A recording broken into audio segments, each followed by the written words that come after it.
Este é o quarto vídeo que nós estamos produzindo a partir da obra O Cristão Toma Consciência do Seu Valor, e seu autor é o professor e psicólogo Anthony Huckman, do século passado, falecido na década de 80, mas que foi professor do Calvin Theological Seminary e produziu, entre várias obras na área de antropologia teológica, este pequeno livro, O Cristão Toma Consciência do Seu Valor, justamente para tratar da questão da autoimagem do cristão.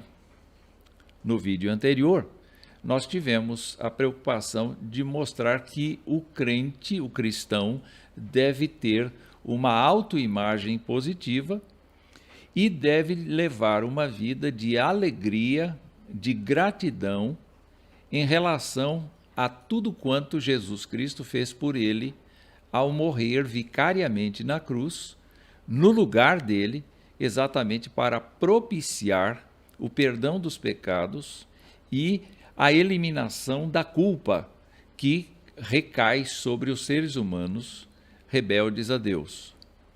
Na verdade, Huckman trabalhou no capítulo anterior a ideia de que nós devemos lançar fora de nós o sentimento de culpa, porque uma vez que Deus tenha perdoado os nossos pecados, então nós não devemos remoê-los diante dele, porque ele lançou os nossos pecados no fundo do mar. Então, numa breve recapitulação, fica esta frase que está aí na sua esquerda.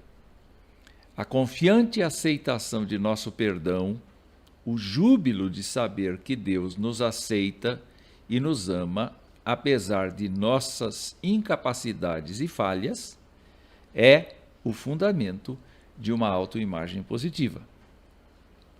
Neste novo capítulo, em que Huckman vai trabalhar a ideia do velho e do novo homem, ele próprio cria um personagem para arguí-lo a respeito do que vem agora.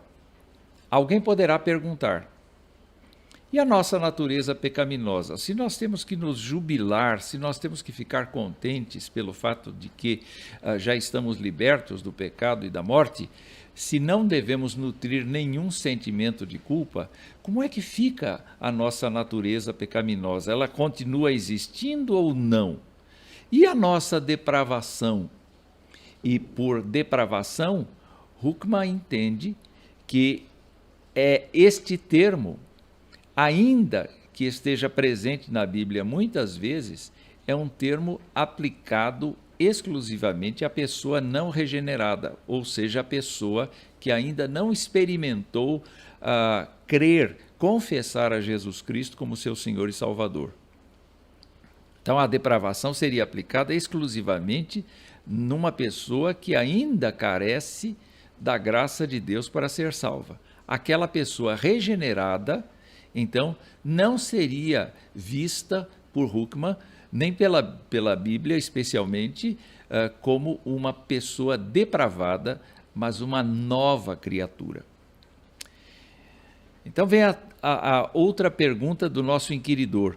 A Bíblia não ensina que mesmo tendo nascido de novo, nós continuamos com uma natureza pecaminosa e continuamos a pecar? Isto não implica que a Bíblia nos ensina a ter sempre uma imagem negativa de nós mesmos, mesmo após nossa conversão? Esses questionamentos são importantes porque, eventualmente, nós cultuamos o velho estado, o estado anterior, e não damos tanta ênfase ao novo estado, justamente porque pretendemos ser honestos diante de Deus, dizendo: eu sou pecador, eu continuo pecando, eu continuo fraquejando contra a tua santidade. Então, é natural que, às vezes, o crente, em vez de assumir a exposição bíblica como verdade mais importante de seu livramento, fique, sim, preso ao passado. Vamos olhar, então, como é que algumas pessoas imaginam que seja esta fusão agora do velho homem e do novo homem.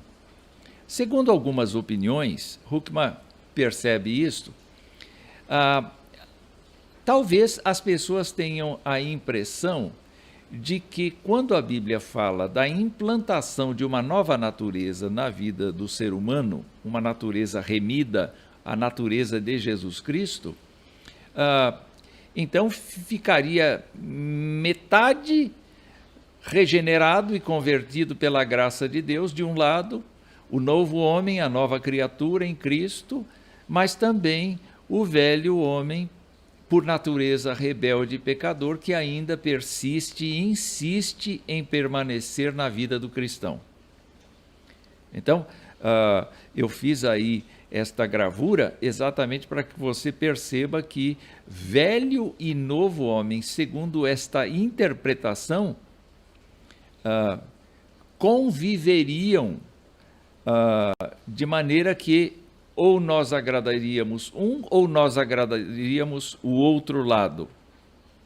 Entretanto, quando nós olhamos para a Escritura, e este trecho é muito importante para todos nós, é um trecho que vem justamente do apóstolo Paulo, justamente da carta aos Romanos.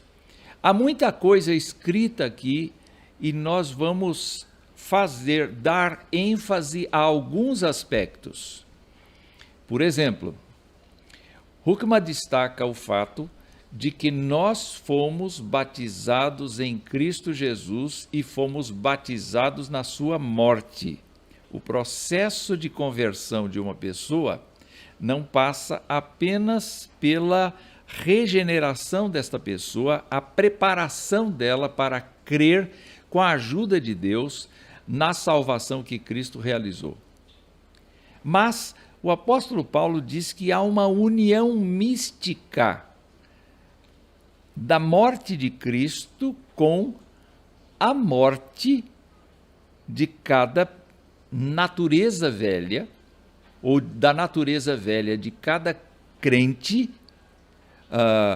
mediante a figura do batismo. Então, Paulo diz, nós fomos batizados em Cristo Jesus e fomos batizados na sua morte. Mais do que isto, o apóstolo continua dizendo, fomos, pois, sepultados com ele na morte pelo batismo. Isso significa que o nosso velho homem, a velha natureza, foi, de uma vez por todas, crucificada com Cristo. E nós, crentes em Jesus Cristo, autênticos, pessoas regeneradas pelo Espírito Santo de Deus e convertidas a Jesus Cristo, temos não apenas a identidade do batismo na morte, mas também da figura da ressurreição de Cristo. Então Paulo diz, como Cristo foi ressuscitado dentre os mortos pela glória do Pai, assim também andemos nós em novidade de vida. O que significa isto? Significa exatamente que a obra vicária de Jesus, realizada de uma vez por todas, deve produzir em nós efeitos duradouros, e da nossa parte deve haver o compromisso de andarmos não mais segundo o velho estilo de vida, mas segundo a novidade de vida proposta pela ressurreição de Cristo. Então, Paulo mais adiante vai dizer que o nosso velho homem foi crucificado com Jesus, com ele. E, terminando este argumento, ele diz, quem morreu está justificado do pecado. Ora, se já morremos com Cristo, cremos que também com ele viveremos. E no término desta perícope, o que nós lemos? Considerai-vos mortos para o pecado, mas vivos para Deus. Isto quer dizer, então, que o velho homem está aí. A velha natureza persiste em querer comandar. Mas o que nós descobrimos é que existe uma identidade da pessoa que crê em Cristo com a morte do Senhor e com a ressurreição do Senhor, de maneira que esta pessoa agora tem a oportunidade de andar em novidade de vida. E mais, ela deve ter uma disposição espiritual no sentido de se considerar morta para o pecado. O texto continua, e eu quero ressaltar dele as seguintes partes. Paulo está dizendo aos crentes para que se ofereçam a Deus como ressurretos dentre os mortos. Então, a população mundial pode ser dividida em dois tipos de pessoas. As pessoas não regeneradas, cujo velho homem tem total voz de comando sobre suas vidas, e pessoas regeneradas, sobre as quais Deus implantou a natureza de Jesus Cristo, de maneira que agora elas têm forças e condições para viver segundo a nova criatura que são. Então, como ressurretos dentre os mortos, oferecei-vos a Deus. E os vossos membros, oferecei-os a Deus como instrumentos de justiça. E é importante nós olharmos como Paulo olha a questão do domínio do pecado. Antes, o pecado era tão intenso na vida de uma pessoa que o dominava, mesmo que ela não percebesse, que não tivesse sensibilidade, qualquer sensibilidade. Mas agora, tendo a Jesus Cristo como seu Senhor e Salvador, Paulo afirma que o pecado não terá domínio sobre a pessoa, porque a pessoa não está debaixo da lei, a pessoa está dentro da graça, envolvida pela graça de Deus. E aí, mais adiante, Paulo vai afirmar: graças a Deus, porque outrora servos do pecado, contudo viestes a obedecer de coração à forma de doutrina a que fostes entregues. E uma vez libertados do pecado, fostes feitos servos da justiça. Ora, o que significa exatamente isto? Significa, querida, que quando uma pessoa abriu seu coração para Jesus Cristo pela fé e confiou na graça de Deus, esta pessoa se tornou serva da justiça divina. E, portanto, é uma nova dimensão de vida, é uma nova forma de olhar a vida, é uma forma de não ignorar o pecado, mas de ter a capacidade de recusá-lo, a capacidade de se defender dele com a ajuda da Escritura e do Espírito Santo de Deus. Vejam, Paulo está dizendo que nós somos servos da justiça, mas quando nós éramos escravos do pecado, nós estávamos isentos em relação à justiça, ou seja, nós não tínhamos como viver na presença de Deus, como ser justificados e abençoados na presença de Deus, perdoados. Mas agora, libertados do pecado, Paulo diz, transformados em servos de Deus, nós temos o fruto para a santificação e, por fim, a vida eterna. Isto é muito importante pensar. Então, não dá para a gente imaginar que o novo homem e o velho homem sejam duas naturezas que têm a sua ordem, a sua voz de comando e a sua posse da nossa vida.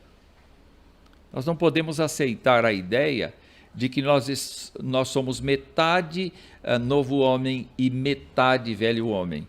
Mas nós temos que pensar que agora, estando no estado da graça, ainda que haja ações pecaminosas, e nós não podemos fugir disso, nós vamos ver daqui um pouquinho mais, nós somos novas pessoas, cristãos verdadeiros, arrependidos, confessados, vivendo para a glória de Deus, mediante a fé em Jesus Cristo e confiando inteiramente na graça de Deus, são pessoas justificadas, são pessoas ressuscitadas em Cristo Jesus. E quanto ao velho homem, ainda que haja resquícios do velho homem que precisam ser combatidos, nós temos certamente a ideia de que aquela velha natureza foi crucificada com Cristo. Então vamos para verdades bíblicas importantes. Vamos recordar então que Paulo insiste nesta afirmação de que foi crucificado com Cristo o nosso velho homem, para que o corpo do pecado seja destruído e não sirvamos o pecado como escravos. Essa crucificação do velho homem, Huckman explica, aconteceu na história da salvação, quando Cristo morreu na cruz. O nosso velho homem, isto é, o nosso ser como um todo, dominado pela carne e pelo pecado, foi morto com ele. Isto significa que nós estamos unidos com Cristo pela fé e não somos mais velhos homens. Nosso velho homem, ou velho ser, foi morto com Cristo. Esta é a afirmação de Huckman, que coincide exatamente com o pensamento do apóstolo Paulo.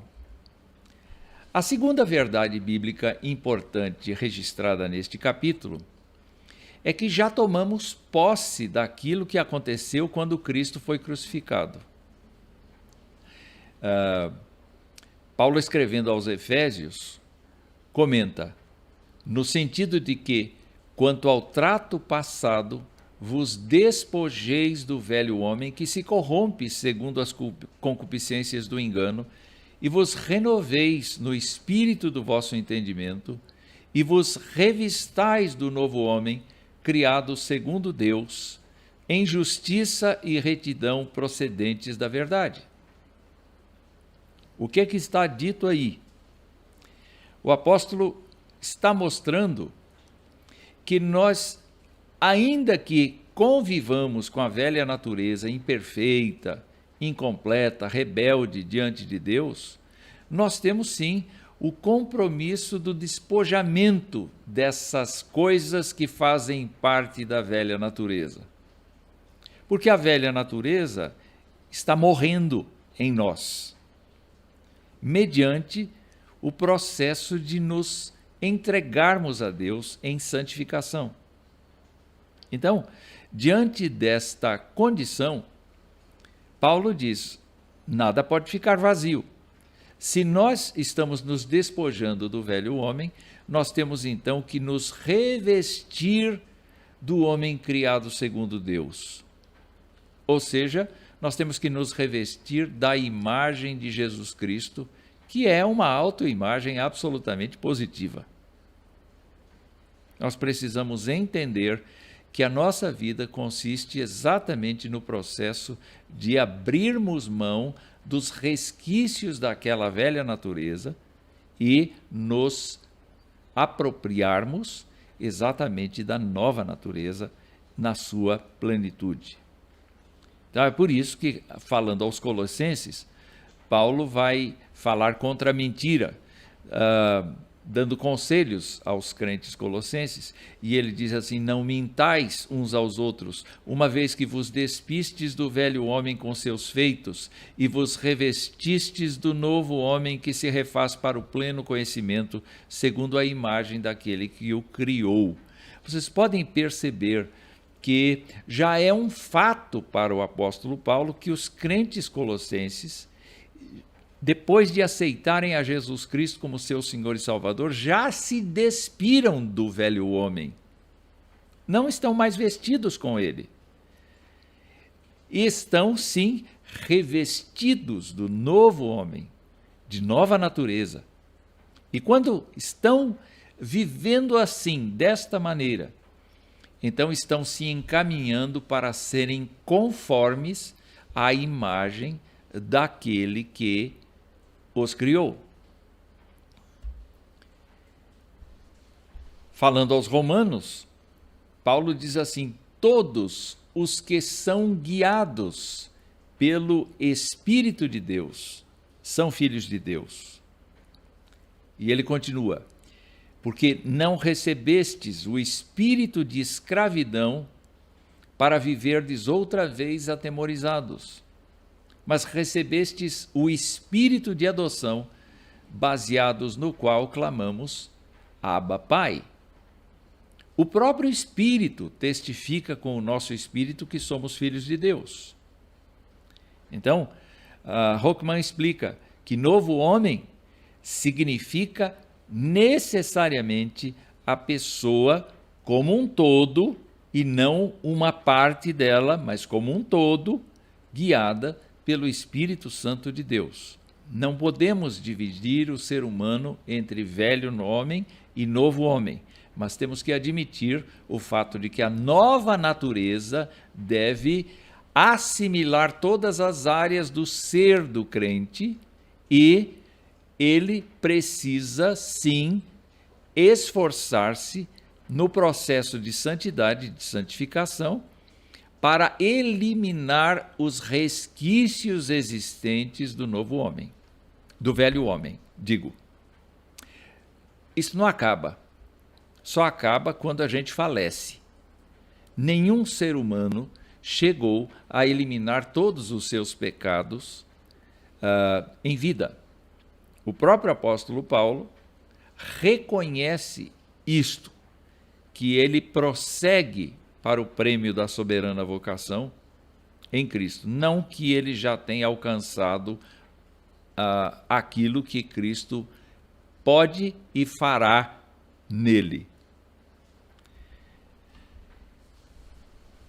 Como cristãos, então, e esta é uma conclusão de Huckman, como cristãos, portanto, devemos nos ver como aqueles que decisivamente rejeitaram o velho ser ou velho homem, a pessoa toda dominada pelo pecado, e tomaram posse decididamente ou decisivamente também do novo ser ou novo homem, que é a pessoa toda guiada pelo Espírito Santo. Por causa do que Cristo fez por nós, diz o nosso autor, e por causa de nós termos capacitados pelo seu Espírito, alcançado pela fé todos os seus benefícios, não devemos olhar para nós mesmos como se nos identificássemos com o velho ser ou velho homem, mas identificando-nos com o novo ser ou novo homem. Não devemos, portanto, nos considerar como sendo criaturas parcialmente velhas e parcialmente novas, mas como novos homens em Cristo. Então, Huckman trabalha a ideia de que a vida cristã acaba sendo uma série de coisas ligadas ou com evidências de guerra. Então, ele usa várias nomenclaturas. Ele fala da vida cristã como uma batalha, como uma corrida, como uma guerra contra o pecado, como um combate que não cessa, no qual é necessário usar toda a armadura de Deus para poder ficar firmes. É necessário resistência às tentações, e é mencionada a resistência ao diabo. Quando olhamos então para a Escritura, nós percebemos que a vida cristã consiste em admitirmos que somos novas criaturas e lutarmos contra aquilo que ainda nos prende, com a ajuda de Deus. João reconhece que nós não conseguimos viver em santidade o tempo todo. Não conseguimos dar expressão à nova criatura o tempo todo. Nessa luta nós não vencemos sempre, Huckman escreve, não resistimos a todas as tentações. Mas se dissermos que não temos pecado nenhum, a nós mesmos nos enganamos e a verdade não está em nós. Mas se confessarmos os nossos pecados, Ele é fiel e justo para perdoar os pecados e nos purificar de toda a injustiça. Glória a Deus. Então, Huckman chega às seguintes conclusões. Quando caímos em pecado, estamos momentaneamente vivendo segundo o velho homem, ou velho ser, que nós, na realidade, já repudiamos quando aceitamos a Jesus Cristo como Senhor e Salvador. O fato de isto acontecer, e pode acontecer até frequentemente, não significa que temos que reconsiderar a nossa autoimagem. Para incluir o velho homem junto com o novo, meio a meio, como nós vimos no início deste vídeo, uma vez que, e isto é muito importante, quando caímos na maneira de vida do velho homem, nós estamos vivendo de forma contrária ao que realmente somos e estamos, então, negando a nossa verdadeira autoimagem quando afirmamos que somos metade novo homem, metade velho homem. Não é assim. Nós estamos negando a nossa verdadeira autoimagem. O que nós devemos fazer?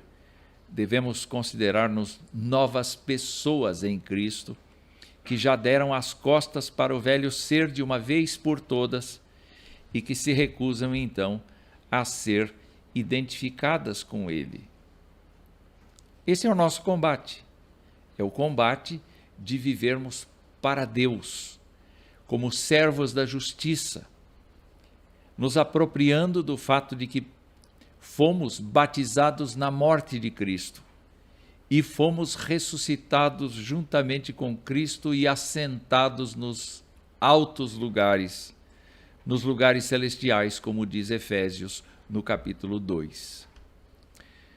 Uma pessoa regenerada precisa lutar contra o pecado arduamente, em cada área de sua vida, em seus pensamentos, em seus sentimentos, em sua mente e seus desejos.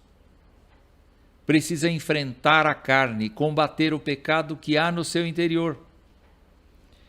Mas estando em Cristo e sendo a habitação do Espírito, esta pessoa recebeu poder para resistir à tentação e vencer o pecado. Um poder que o não regenerado não possui. Apesar de o crente ainda ter inclinações para o pecado de todos os tipos, o Espírito que habita nele o ajuda agora a dizer cada vez mais não ao pecado. Quando Paulo fala aos Coríntios, na sua segunda carta, e Cristo morreu por todos para que os que vivem não vivam mais para si mesmos, mas para aquele que por eles morreu e ressuscitou. Paulo está dizendo que agora a motivação e a autoimagem de um crente devem ser totalmente direcionadas para o louvor da glória do Deus que a salvou, do Deus que o salvou. E o apóstolo afirma: se alguém está em Cristo, é nova criatura, não é meia criatura, é nova criatura. As coisas antigas já passaram. eis que se fizeram novas. Então a conclusão que nós chegamos ao final deste capítulo é esta: devemos ver, pensar e descrever o crente como uma nova criatura em Cristo, alguém que é progressivamente renovado à imagem de Deus.